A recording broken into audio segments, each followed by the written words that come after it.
ولا مجاهدة ولا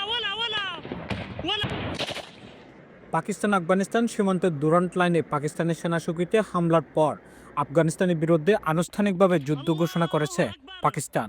পাকিস্তানি প্রতিরক্ষা মন্ত্রী কাজী মুহাম্মদ আসিফ সামাজিক যোগাযোগ মাধ্যম এক্সে এক বার্তায় বলেন, আমাদের ধৈর্যের বাঁধ ভেঙে গেছে, এখন আমাদের সামনে কেবল যুদ্ধ।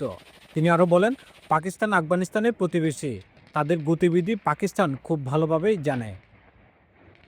এই ঘোষণার কয়েক ঘন্টার মধ্যেই পাকিস্তানি বিমান বাহিনী আফগানিস্তানের রাজধানী কাবুল সহ পাকটিয়া ও কান্দাহার প্রদেশে সামরিক স্থাপনাগুলো লক্ষ্য করেই ব্যাপক বিমান হামলা শুরু করে।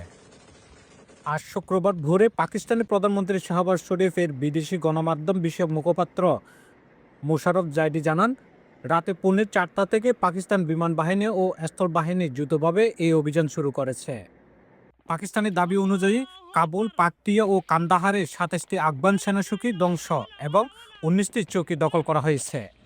হামলায় আফগান সেনাবাহিনীর 2টি হেডকোয়ার্টার, একাধিক গোলাবারুদের ডিপো, ব্রিজ হেডকোয়ার্টার সহ 80টি বেশি ট্যাঙ্ক ও বিপুল সংখ্যক সামরিক যান ধ্বংস হয়েছে। এর আগে গত 21শে ফেব্রুয়ারি আফগানিস্তানে পাকিস্তান বিমান হামলায় 80 জনের বেশি মানুষ নিহত হয়। পাকিস্তানের দাবি ছিল এ হামলায় চালানো হয়েছিল নিষিদ্ধ জঙ্গি সংগঠন টিটিপির ঘাঁটি লক্ষ্য করে।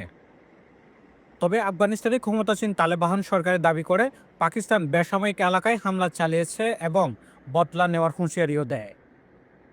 এরপর গতকাল বৃহস্পতিবার রাতে আফগান সেনারা ডুরান্ট লাইনে পাকিস্তানি সেনা চৌকিতে অতর্কিত হামলা চালিয়ে কয়েকজন সেনাকে হত্যা ও অপহরণ করে।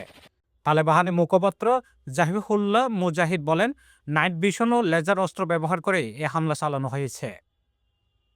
এর মধ্যেই বড় একটি চাঞ্চল্যকর দাবি সামনে এনেছে আন্তর্জাতিক গোয়েন্দা ওপেন সোর্স ইন্টেলিজেন্স সংস্থাটি ইউরোপ শাখার দাবি, পাকিস্তানের বিমান হামলায় কাবুলে আফগান তালেবানের সর্বোচ্চ ধর্মীয় নেতা হিজবুল্লাহ আখুন্দজাদা নিহত হয়েছেন।